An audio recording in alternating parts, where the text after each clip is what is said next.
Hello and welcome. My name is Kevin. This is Do It for Bruce, and today we decided to simulate the invasion of England 50 times to see what the outcome was.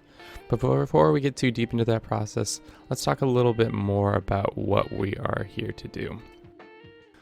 I originally saw this post on Reddit, the subreddit Crusader Kings by Harold Godwin.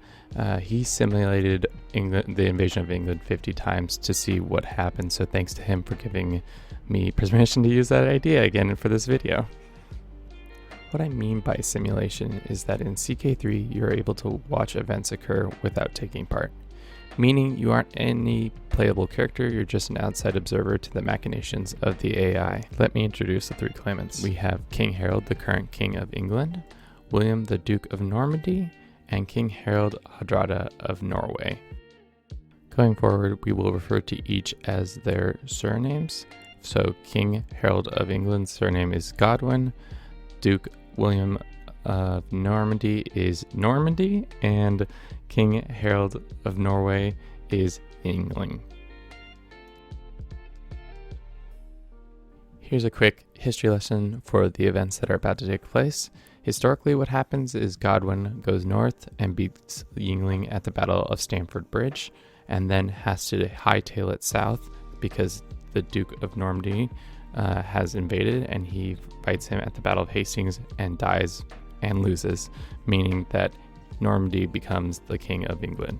Before simulations, I made 3 predictions, which were that William of Normandy would win more than 50% of the time, that on average the wars would take about 10 years to resolve, and lastly, whoever took England first would end up winning the conflict no matter what. Without further ado, let's get into the data.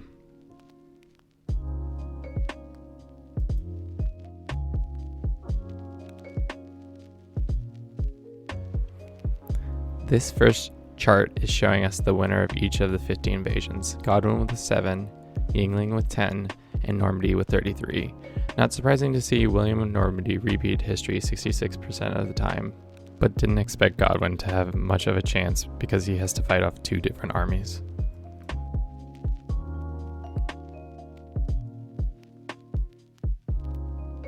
Next, we have a graph depicting the length of the conflict.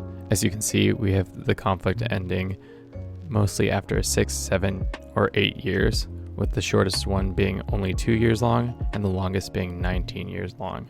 On average, the conflict only took about 7 years to resolve. How often Godwin was able to defeat one of his 2 opponents. As you can see, it only came about 33% or 17 times, 10 of those solely against Yingling, so it seems like history is deemed to repeat itself in that way. The last graph I have for you is depicting that if they being Yingling or Normandy, took it first, were they able to hold on to it?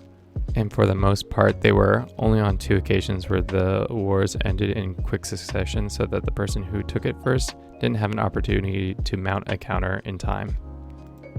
Win more than 50% of the time, that came true. He won 66% of the time. On average, the wars would take about 10 years. It was a 7% average, so that did not unfortunately come true. And whoever took England first would end up winning the conflict no matter what. And for the most part, it was true, except for those 2 rare occasions that it didn't.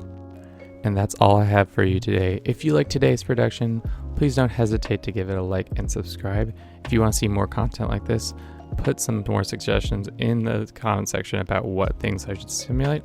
I hope you have a good rest of your day.